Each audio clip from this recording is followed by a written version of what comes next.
Greetings. My name is Linda Smith Charles, class of 1974, and chair of the Smith College Medal Committee.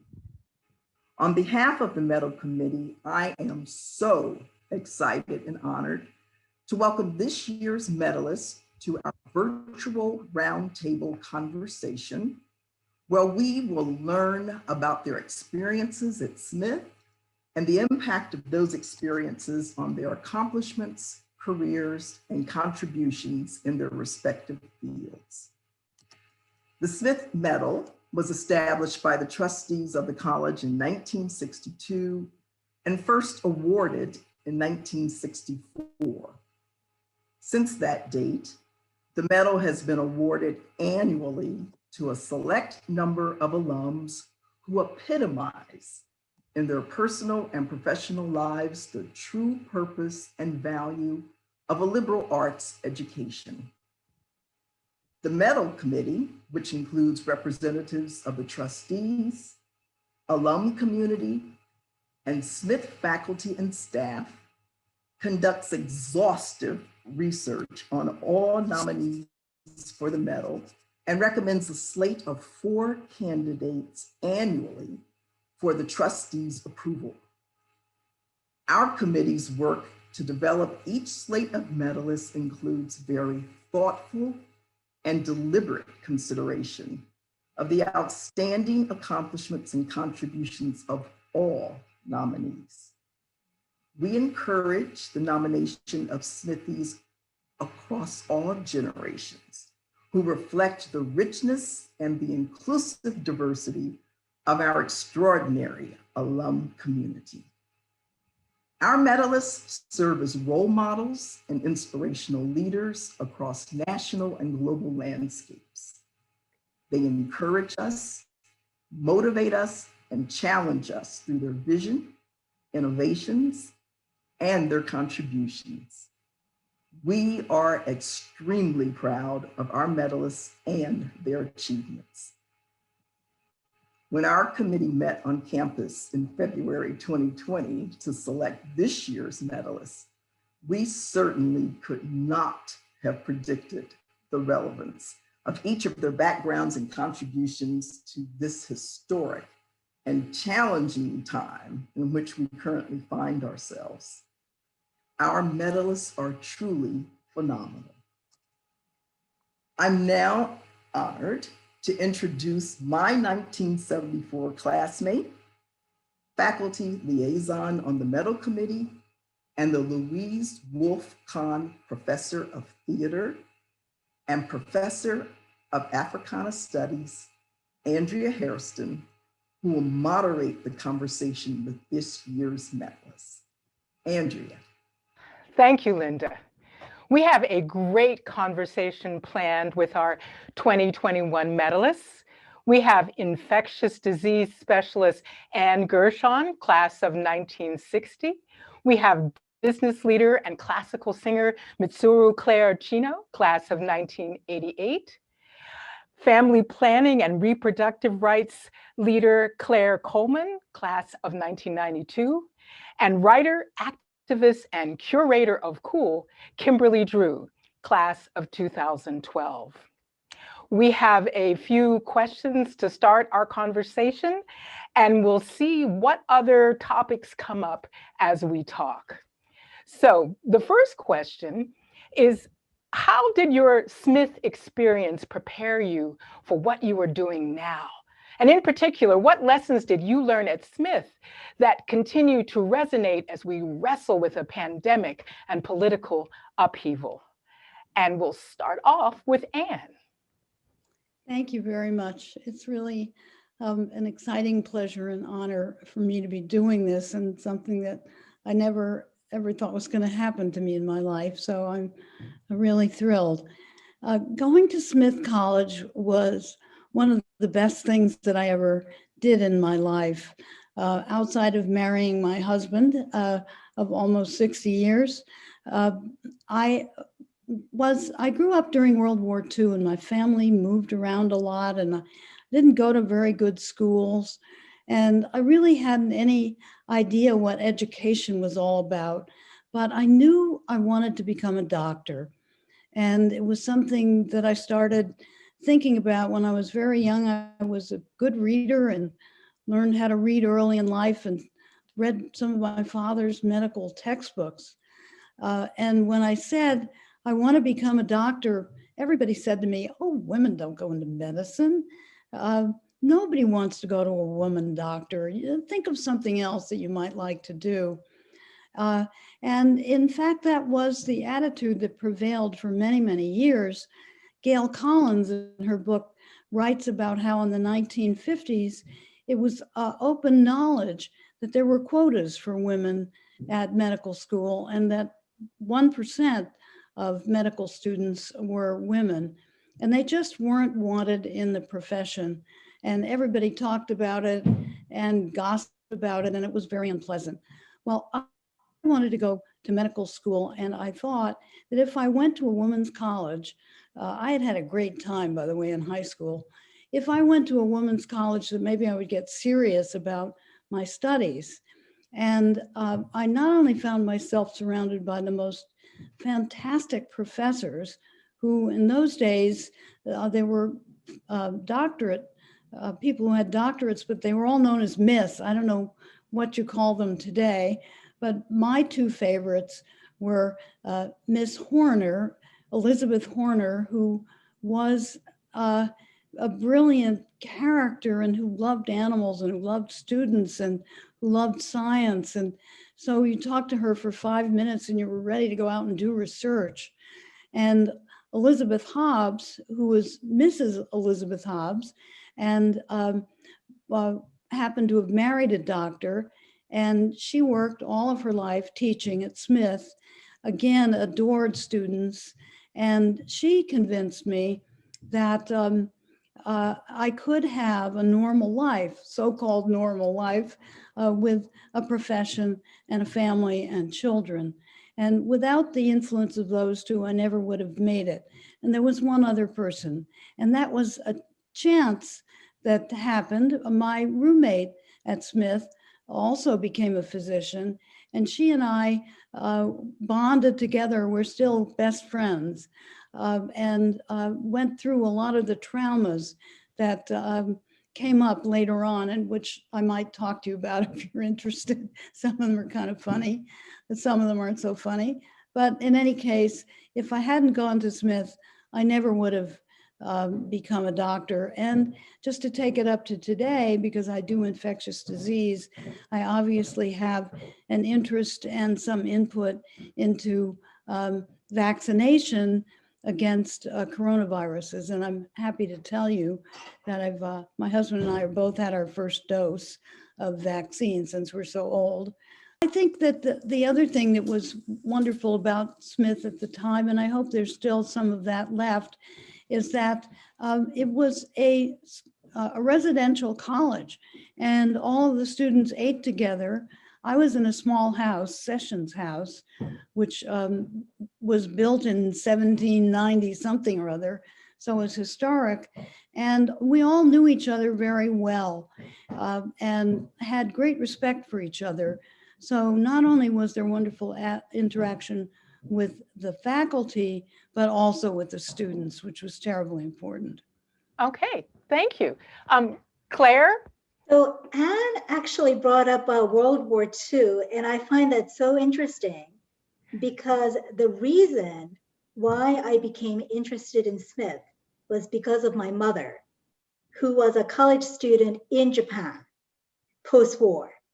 And after the war,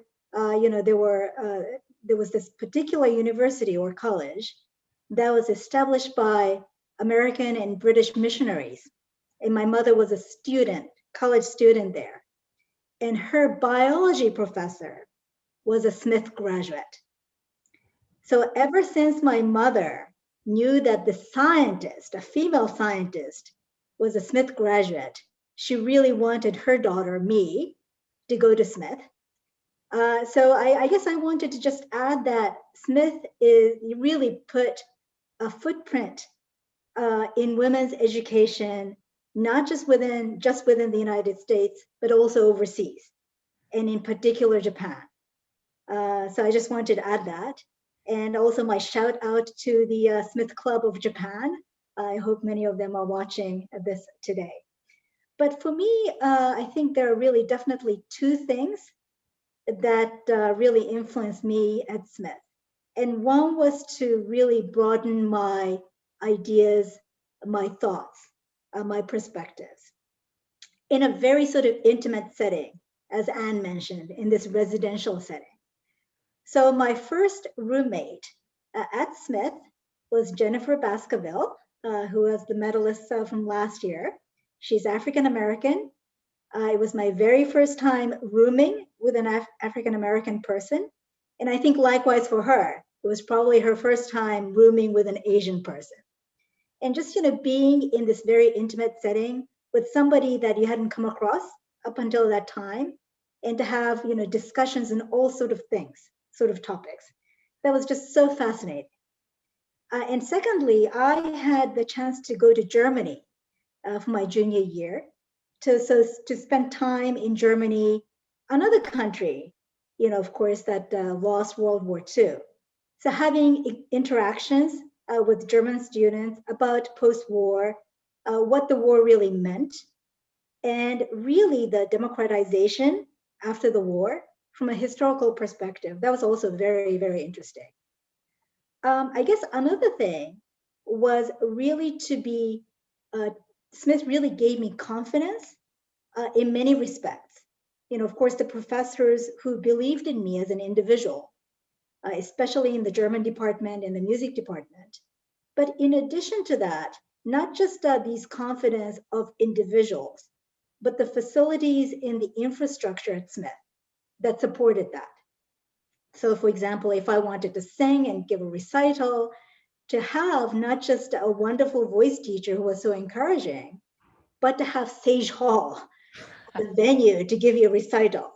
So I think those are the two things. So Smith definitely broadened my perspectives and also gave me confidence as an individual. And both of which, of course, affect me greatly today in my business world and how I interact with people. So. Thank you. Okay, so Claire Coleman. Coming to Smith, I had a sense of relief that women would have all the jobs, I had sought out opportunities for leadership at school and in my extracurriculars, and I always fell short. But when I came to Smith, I knew that women would get all the jobs. And for me, I think it was part of why I could feel like I could be myself when I came to Smith. Essential to me was the support for my interests and ambitions from my circle of friends, many of whom I first met first semester, first year. Their support was total. They were 100% for me being me. And they were off exploring their passions and realizing their own ambitions. And I would just describe my response to women having all the jobs as being like put in a sunny window. I just opened up to those opportunities. I think Smith was also a place that I learned to temper that emerging sense of self with learning what I didn't know. Because I learned that my beliefs and my experiences were just a perspective, and that people live very, very different truths and very different lives than the one that I had lived. I think there are lots of good things that came from that and a lot of hard things. And one that has been essential in the years since I left Smith is my understanding of the need to tolerate discomfort and to recognize but not react when I feel shame. So today, my sense that women could have all the jobs is about as enraging as it once was empowering. I have, and I think many people have, just a sense of fury about the load that women bear. Indigenous people, Black people, brown people, other people of color who identify as women have borne the brunt of COVID. They have futures most imperiled by COVID, and they are the most vulnerable to the poison of white supremacy from which America emerged and that our society still embodies. And I'm speaking today from Washington, D.C., in the days before the inauguration. My work is to center the needs of people with low incomes, people who need access to high quality care and face many, many barriers to accessing that care. And it centers compassion and quality and responsiveness and respect and dignity. And joined to that now is a sense of fury that I have that is a source of fuel for my work and also a reflection of my experience. And I think to be able to bring both of those to bear started for me in my days at Smith. Wow. Okay. Thank you. Thank you. I'm very moved by everything everyone is saying, and that the Smith experience seems to be about opening our perspectives and allowing us to be who we want to be, or even finding out who we might be, and be able to like extend ourselves to a different place. So Kimberly, what do you want to add to this discussion? Hi. It's so hard to go last. Yeah. And it also makes sense, obviously, because we have so much wisdom on this panel. There's so many ways to answer this question of how Smith has impacted me. I think this conversation is such a beautiful one to be a part of, because I'm sitting here, of course, in my home environment and just feeling so emotional because I miss it so dearly. And I think that that's a sentiment that we all share in our own way. And I know that that's not true for every Smith alum, but I am definitely a part of the cult and miss Smith very, very dearly. I work at an interesting intersection between fashion and design and culture. And I will say full stop that being a Smith graduate really gave me the room and opportunity to explore. I actually started as a science major at Smith. I started as a math major and was pre-med and was on this track because for so much of my educational career, especially growing up as a Black person, I feel like it was almost predestined that you had to have some sort of career that would be guaranteed to make money and, you know, have some semblance of power. And it was on the Smith campus that I very swiftly dropped my pre-med major, found myself in art history classes, found myself taking classes with Kevin Quashie at the time and Paula Giddings at the time, and having my entire kind of like the limit for life being completely recoordinated. And I think for me, being at Smith and being in that environment, having access to the museum, being a museum educator, which I learned very quickly I was not good at, but being able to have that trial and error in a space that was, you know, at the time the website said heady and nervy. It was just so true. Everyone just had so much attitude and pizzazz. And I think being a part of this alum community as well is such a powerful thing, because there's so many examples for how to be human in this alumni network. And there's just no room for apologizing for that. And so I think for me, being at Smith, and my aunt is a Wellesley grad, and we always go back and forth about our times. And my aunt is closer in age to you, Andrea, but we have these like battles and spats on which education is better. And I think I always win, because I think that Smith just has so much more complication, because we're just like smart and want to challenge everything. And I feel really, to this day, really empowered by this terrain that made me this way. Like I can't undo it. And so I'm very thankful for that. Wow, that leads us right into the next question. Because really, the liberal arts education that we get at Smith is powerful. So I want to ask you all, how has a liberal arts education contributed to your visions and plans for the future? And why is a liberal arts education so critical in the development of leaders? And we're going to start with Claire on this one, Claire Coleman. Well, when I think about what a liberal arts education means, it's a combination of bringing rational and critical analysis to problem solving with a strong compass of integrity underneath that. And for me then, Smith was a really compelling opportunity. I'm a child of the 1970s Catholic Church. And we were raised to believe that the church was a place of compassion and love. And I always say they left me, I didn't leave them. But when I came to Smith, I saw it as an opportunity, I think, to combine that idealism with the opportunity to make a difference. That notion of problem solving, where you identify a need, you call other people's attention to it, you work to come up with alternatives that can help solve problems and build community. That was always a cornerstone. It has been a cornerstone of my work, which is almost entirely in the public sector.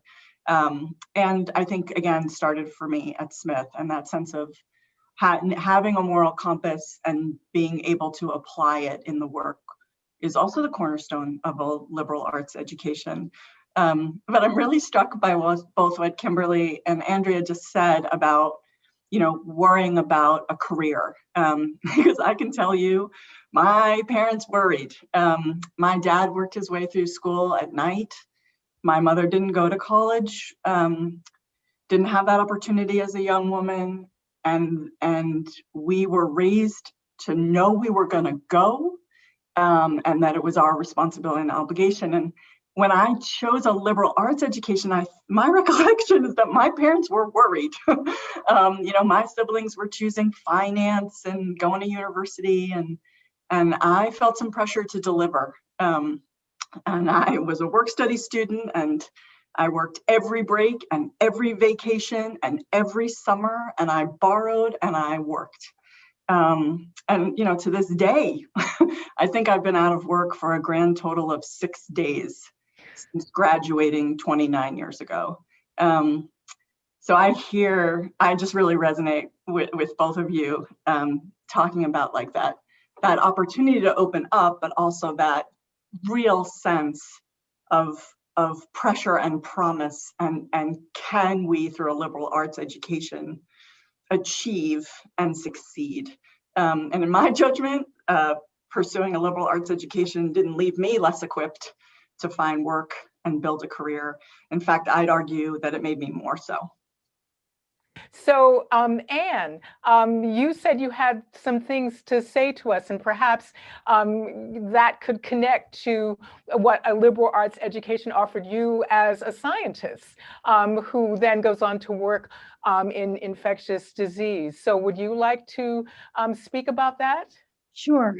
Well, first of all, one of the things that I was able to do at Smith, because of the way that the curriculum was set up, was to take the scientific courses that I had to, and I enjoyed them. I really liked them. I also loved taking Art 1-1, which enriched my life. You can see on the wall here that I love painting, and I love the history of art, which is very interesting. And I also love music very much. And so Smith enabled me to pursue those interests, as well as the interests that I had in science. I do want to speak up for science, because it's, I think, very important in our society today. And there's a group of people that seem to be anti-science.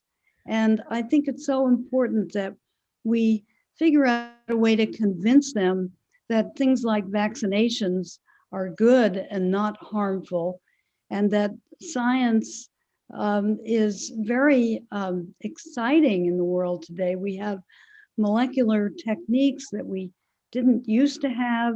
It's a field that is just burgeoning. I was just reading something briefly about how they think we're getting signals from outer space and that they're real. So science is very, very exciting. And Smith taught me to explore it and not to be afraid of it. And I think we need to convince our society about that. And the other thing, of course, that bothers me very much about our society, and I know Smith is very much against it, is misinformation. So all the stuff that's going on out there, QAnon and that sort of thing, that's just ridiculous. I think, having had a Smith education, we look into things like that and realize what makes sense and what doesn't make sense. But science is terribly important, as are the liberal arts. And I think the combination of both that Smith encourages is wonderful. Okay.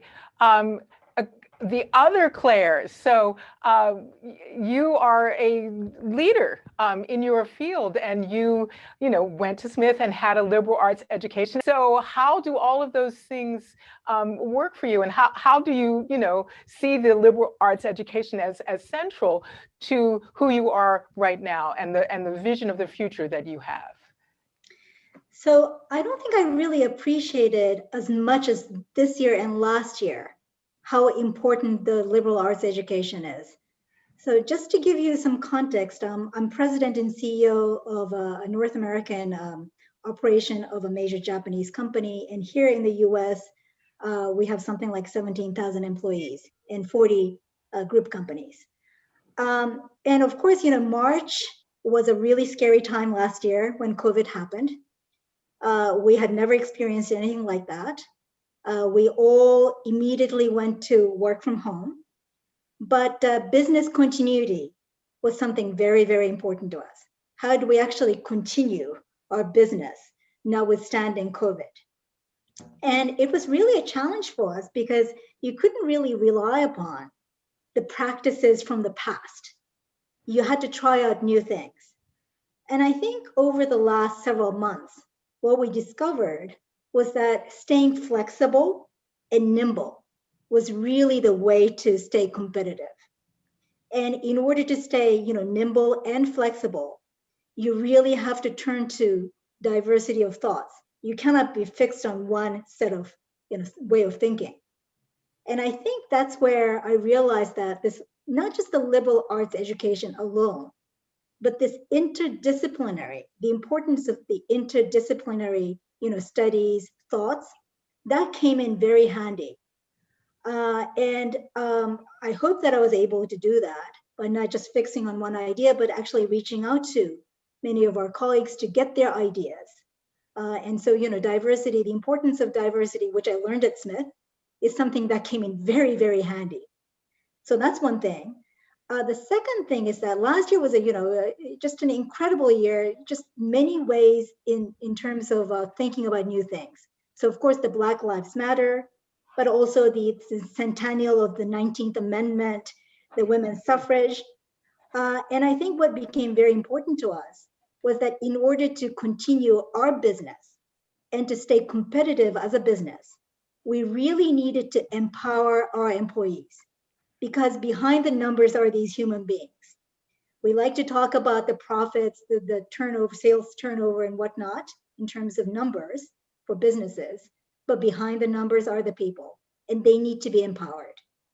And I think, the confidence that I got at Smith is something that I was able to give back, to create a space for our employees to feel comfortable, that they could be empowered, that they could speak up, and also contribute to us in our way forward. Wow. Wow, thank you. So diversity of thought and being nimble is just like, I want to emblazon that somewhere. So I'm going to now turn to Kimberly and say, how has diversity of thought and the sort of interdisciplinary track helped you this past year or since you left Smith? Yeah, absolutely. Oh my gosh, I just couldn't imagine not having that opportunity, to be quite honest.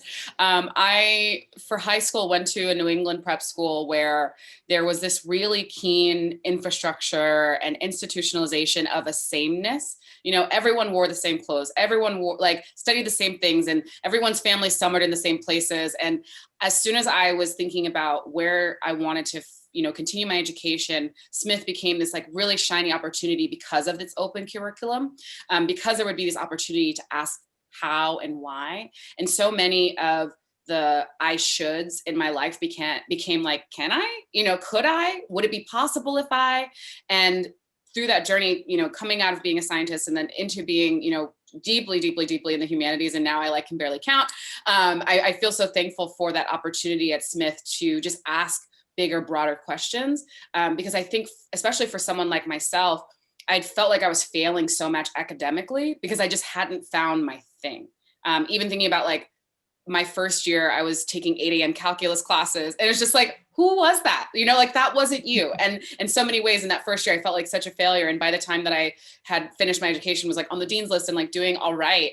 But it was really because I had so many opportunities to pivot.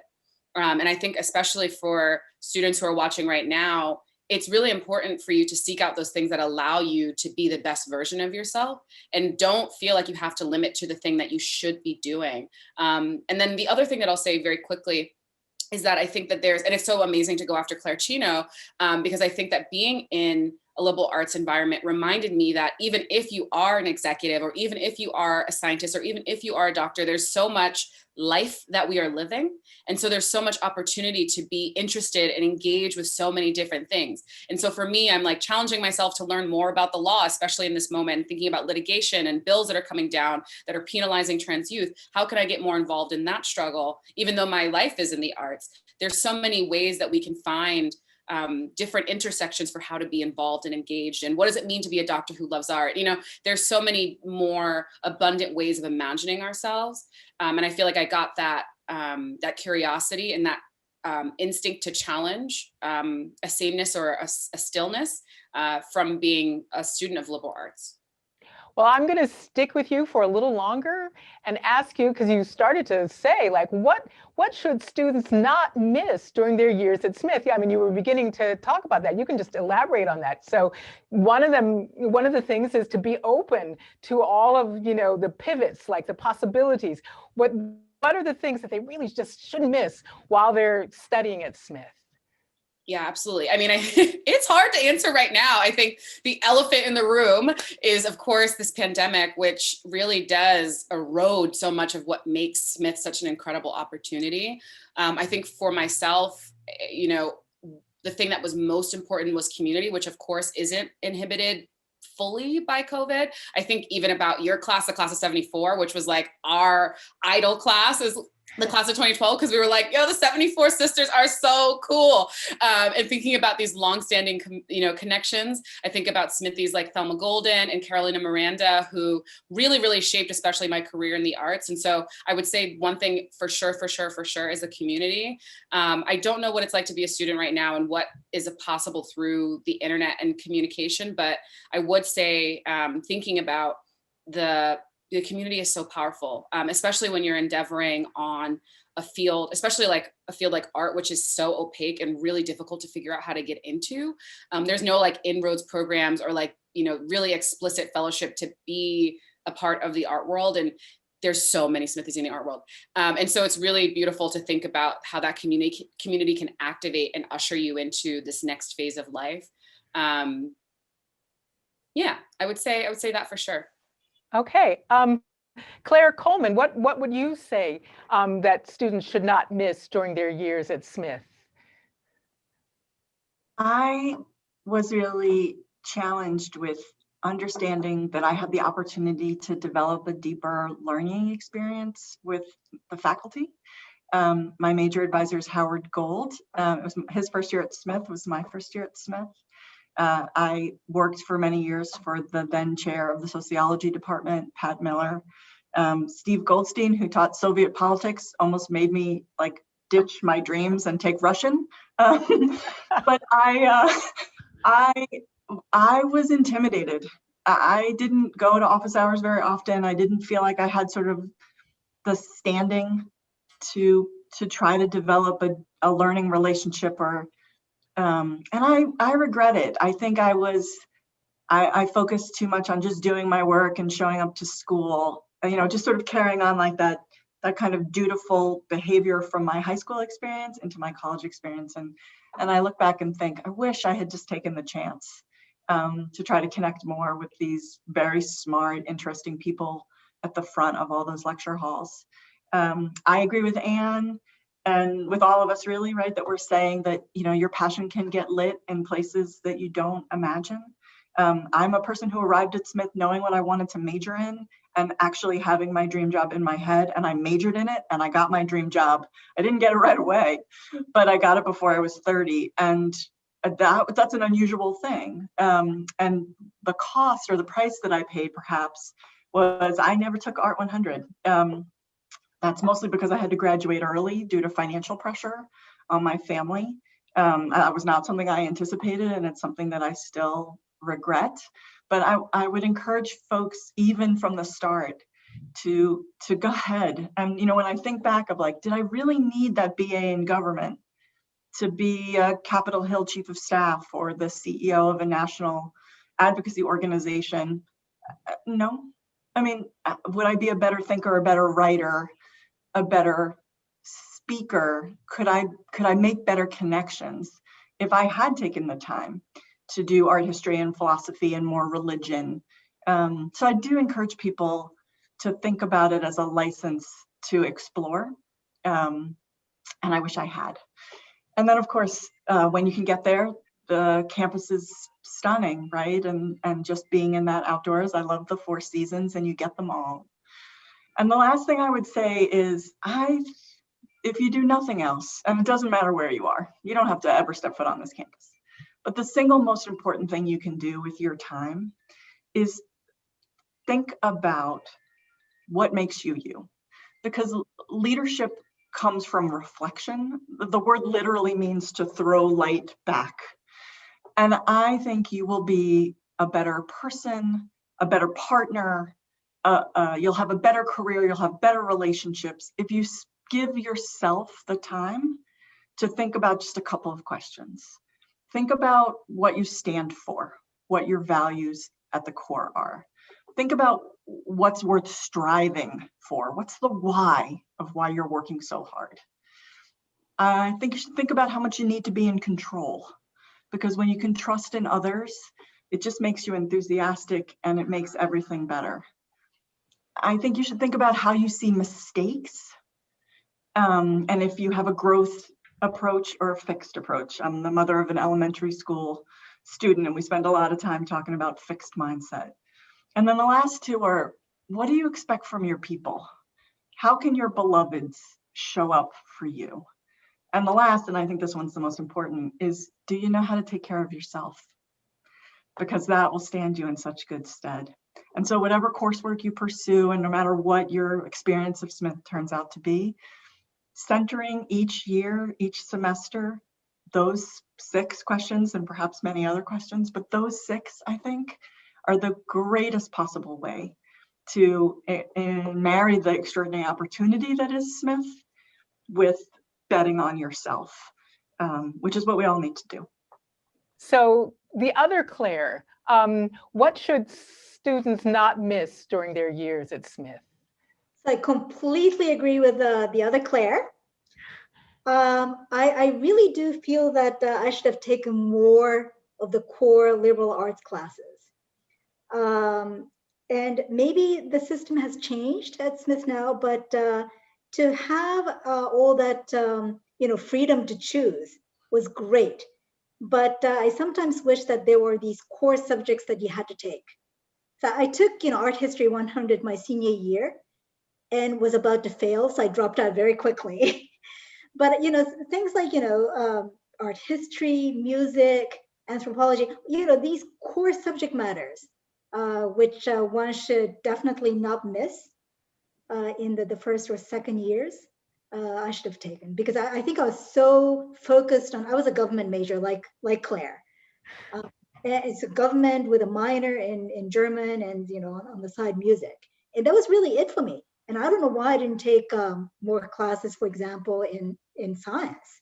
So Anne, what should students not miss during their years at Smith? Well, I think it's very important to keep your eyes open and look around you at all times, and not to miss, first of all, the beauty of the campus. It's a gorgeous campus and needs to be seen in every season of the year to really appreciate just how pretty it is. In addition, and sort of related to that, is the plant house, where all the beautiful plants grow. And it's so important to go and see that. One of my housemates in sessions was Lyndon Breed Miller, who's a medalist and who's written about gardening and the urban landscape and is really a genius in this area. So she looked at plants, but I think we all need to do that. We need to look this, I think that Smith students should look at all of the houses and the architecture that's gone into these houses, starting with the one that I lived in, where General Burgoyne was supposed to have slept, but including very modern buildings and sort of ones that aren't terribly distinguished, but make up part of just what a lovely campus it is. The library, of course, which I have not seen yet, but I'm looking forward to, and that must be currently the pride of the campus, and one that just because you're there, you shouldn't forget to take a good look at it. In my day, by the way, we were only allowed to stay out at night until 10 o'clock at night. So you had to sign into your house, and you couldn't stay in the library any later than, I think it was 9:30. And there were all sorts of ways to try to keep the girls from sneaking out of the houses after hours. I never did, but I do know a lot of people who did. And the museum, the art museum, don't miss that. That is outstanding. And one of the best college art museums in existence. So don't miss the forest for the trees. It's a really beautiful place to be. It's wonderful to spend 4 years there, and you'll make friends for life. I've made many of them, and I'm an old lady and I still have them. So I really mean it, that the kind of relationships that you make when you're at Smith are to be treasured. Okay, well, thank you. This has been a wonderful, wonderful conversation. So I am really looking forward to Rally Day, when everything will, be there to celebrate you and all of your wonderful achievements. And I thank you so much. I know this is a really difficult time, but we're here and we're Smithies and we're doing it together, and we're like sort of like, I don't know, making a way for those who will come next. So I'm going to turn it over to Denise now, and she will talk to us about the Alumni Association and Rally Day. So again, thank you very much. Thank you, medalists, for that amazing conversation. Hello, everyone. I'm Denise Wingate-Mater, Vice President for Alumni Relations, and I too am an alum, class of 1974. I want to thank all of our viewers, especially our students. We hope you've been inspired by this discussion and the perspectives shared by these outstanding alums. I also want to invite everyone to save the date and return to the Rally Day website on Thursday, February 18th at 1:30 p.m. Eastern Time to join us for our first ever virtual Rally Day convocation. The event will be live streamed and broadcast via Facebook. Since this day still marks the first time seniors would publicly wear their gowns if we were meeting in person, I would like to encourage you to come ready and wear your inventive hats in keeping with the rallying and spirited nature of the day. Even if we can't be together or see each other at the same time, let's all plan to convene on February 18th with a true spirit of convocation, commencement on the horizon, and joy. It will be an exciting afternoon when the medalists will be joined by our president, Kathleen McCartney, to recognize them individually. I want to thank you again, and we look forward to gathering together on the 18th.